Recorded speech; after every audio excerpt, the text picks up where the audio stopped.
नमस्कार बच्चों। आज हम कक्षा 12 की अनिवार्य हिंदी विषय के पाठ्यक्रम के बारे में चर्चा करेंगे। अनिवार्य हिंदी विषय में को 5 खंडों में विभाजित किया गया है, जिसके प्रथम खंड में अपठित बोध जो 8 अंकों का है। दूसरा जो बिंदु है वो है व्यावहारिक व्याकरण एवं रचना जो 16 अंकों की है। अगला बिंदु जो है जो पाठ्य पुस्तक सर्जन प्रथम पुस्तक, जिसका कुल अंक भार है 32। अगला जो खंड है चौथा खंड, उसमें हिंदी विषय की जो द्वितीय पुस्तक है पीयूष प्रवाह, उसको शामिल किया गया है, जिसका अंक भार है 12। और अंतिम जो और पांचवा जो खंड है वो है संवाद सेतु पुस्तक, जिसमें अंक भार शामिल किया गया है 12 अंक। इस तरह से हम इसका विस्तार से चर्चा करते हैं। जो अनिवार्य हिंदी का प्रथम खंड है, इसके अंतर्गत एक अपठित गद्यांश और दूसरा अपठित पद्यांश को शामिल किया गया है। इन दोनों में ही 2-2 अंक के 2 प्रश्न पूछे जाते हैं, अर्थात अपठित गद्यांश और अपठित पद्यांश दोनों का जो कुल अंक भार है वो 4-4 अंक निर्धारित किया गया है। इसके बाद जो दूसरा खंड है, इस दूसरे खंड में व्यवहारिक व्याकरण एवं रचना को शामिल किया गया है, जिसका कुल अंक भार है 16 अंक। और इसका जो पहला बिंदु है वो है भाषा, व्याकरण एवं लिपि का परिचय। इसके अंतर्गत इन 3 बिंदुओं में से किन्हीं 2 बिंदुओं से 1-1 अंक के 2 प्रश्न पूछे जाते हैं। और जो दूसरा बिंदु है पद परिचय का, इसके अंतर्गत प्रश्न पत्र में 2 वाक्य दिए जाते हैं। उन दोनों वाक्यों में 1-1 शब्द को रेखांकित किया होता है। उस रेखांकित शब्द का हमें पद परिचय करना होता है। और ये जो पद परिचय है, ये विकारी और अविकारी जो शब्द हैं उनके आधार पर किया जाता है।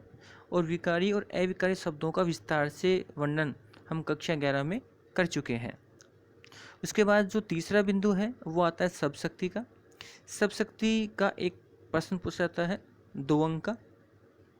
उसके बाद जो अगला बिंदु है अलंकार का।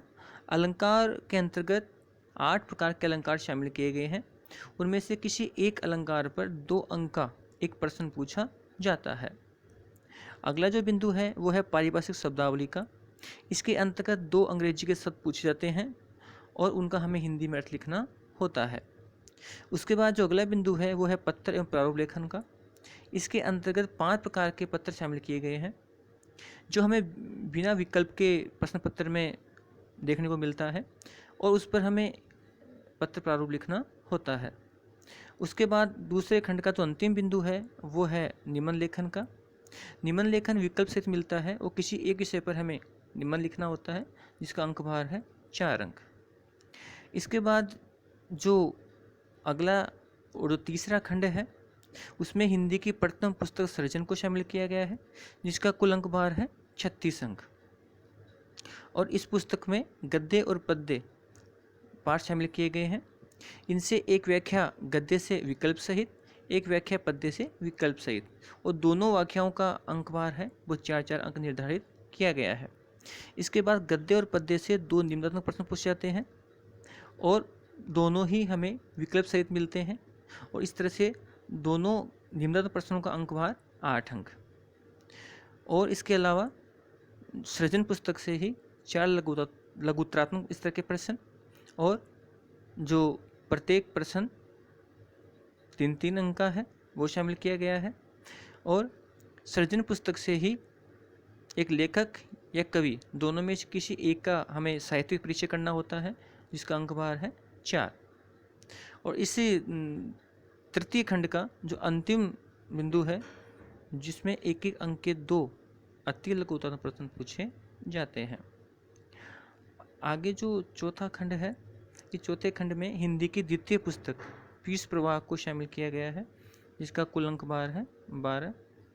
और इसके अंतर्गत एक निम्नात्मक प्रश्न और 4 लघुत्तरात्मक स्तर के प्रश्न पूछे जाते हैं, जिनका कुल अंक भार है 12। अंतिम और जो 5वां खंड है, इसके अंतर्गत संवाद सेतु नामक पुस्तक को शामिल किया गया है, जिसका कुल अंक भार है 12 अंक। और इसमें 5 पाठ शामिल किए गए हैं। उन 5 पाठों से पास 5 प्रश्न पूछे जाते हैं। और इस तरह से अगर हम देखें तो अनिवार्य हिंदी विषय का कुल अंक भार है वो है 80 अंक, और जिसका हम आगे विस्तार से अध्ययन करेंगे। धन्यवाद।